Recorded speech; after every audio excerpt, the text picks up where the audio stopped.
आनंद आनंद परमानंद सतगुरु मंगनानंद जी साहिब सत्संग आश्रम डेरा सतगुरु पीतान जी साहिब धाम निंगाना जिला भिवानी हरियाणा के सौजन्य से महाराज जी ने कहा है, जो नाम लेकर रख छोड़े उसे कुछ लाभ नहीं। जिस प्रकार किसी कुम्हार को हीरा मिल गया, उसने हीरा गधे के गले में बांध दिया, उसने उसका महत्व न जाना। एक मिरासी गलती से मस्जिद में जा पहुंचा। वहां 5 नमाजी मौजूद थे। उन्होंने कहा कि आओ वजू करके नमाज पढ़ें। मिरासी ने पूछा, नमाज से क्या फायदा होता है? उन्होंने जवाब दिया, नमाज पढ़ने से चेहरे पे खुदा का नूर आता है। यह सुनकर मिरासी बोला, बहुत अच्छा, अभी तो मुझे काम है, पर घर जाकर जरूर पढ़ूंगा। वे 5 नमाज में लग गए और वह घर आ गया। जब रात को पिछले पहर में उठा तो सोचने लगा कि अगर वुजू किया तो नशा टूट जाएगा, क्योंकि उसे नशा करने की आदत थी। नमाज भी जरूर पढ़नी थी ताकि चेहरे पे खुदा का नूर आ जाए, लेकिन बिना वुजू नमाज पढ़ना जायज नहीं होता। इसलिए उसने मिट्टी से वजू करने का फैसला किया। यह सोचकर अंधेरे में जमीन पर हाथ मारकर मुंह पर फेरने लगा। रात को कहीं तवा नीचे उल्टा पड़ा रह गया था। हाथ तवे पर जा लगा। बड़े प्रेम से उसने वजू करके नमाज पढ़ी। जब दिन निकला तो मिरासिन से पूछने लगा, देख क्या मेरे चेहरे पे नूर आया है? उसने कहा, अगर नूर का रंग काला होता है तो वह घटा बनकर आया है, और अगर नूर गोरा होता है या उसका कोई और रंग होता है तो जो पहले था वह भी जाता रहा। यही हाल हमारा है। हम नाम लेकर कमाई तो करते नहीं और कहते हैं कि रूहों खंडों ब्रह्मांडों पर चढ़ जाए।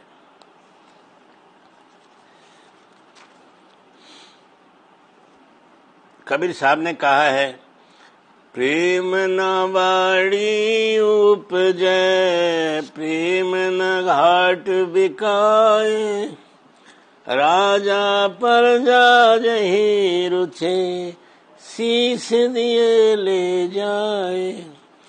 मजनू लैला का आशिक था। लैला का बाप फारस का बादशाह था। उसने लैला की खुशी में इस ख्याल से शहर के सब दुकानदारों को हुक्म दिया कि मजनू जिस दुकान से मिठाई खाए, कपड़ा ले, पैसा ले और कोई चीज ले, उसका हिसाब मैं दूंगा।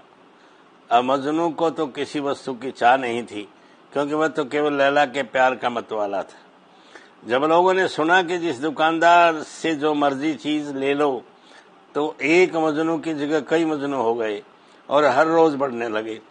सब दुकानें खाली हो गई, शहर उजड़ने लगा।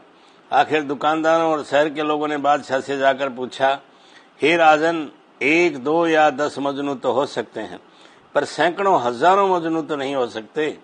वह शहर को लूट रहे हैं, उनको रोकना चाहिए। राजा ने कहा कि लैला से पूछता हूं और फिर उसे धोखेबाजी और बेईमानी को खत्म कर दूंगा। जब राजा ने लैला को बुलाकर पूछा कि मजनू 1, 2 हैं या अनेक, क्योंकि शहर में तो मजनुओं से भरा पड़ा है और बाजार की सब दुकानें को खाली कर दिया है। लैला सब समझ गई कि मामला क्या है। उसने कहा, पिताजी ये सब मुझ पर छोड़ दो, मैं जल्दी से जल्दी नकली मजनुओं से शहर को मुक्त करवा दूंगी। आप कल ही मेरी योजना का नतीजा देख लेंगे। लैला ने अपने अंगरक्षकों को बुलाया और कहा, अपने सिपाहियों की निगरानी में सारे शहर में ये ढिंढोरा पिटवा दो कि कल लैला अपने हाथ में खंजर लेकर बाजार में आएगी और अपने हाथ से मजनू का गोश्त काटेगी।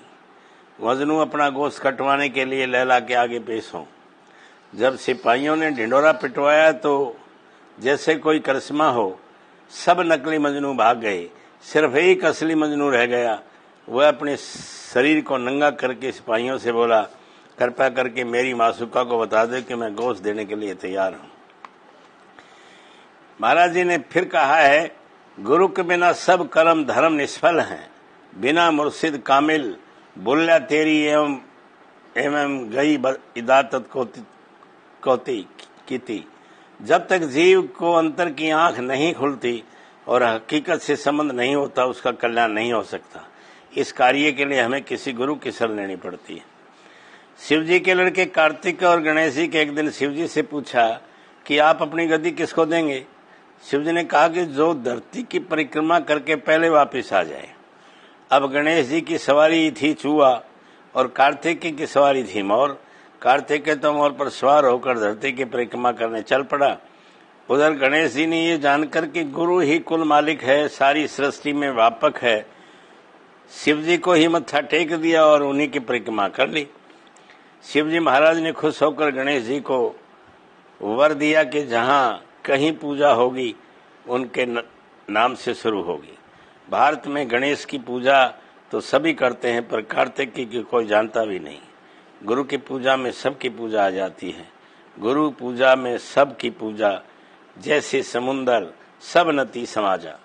आनंद आनंद।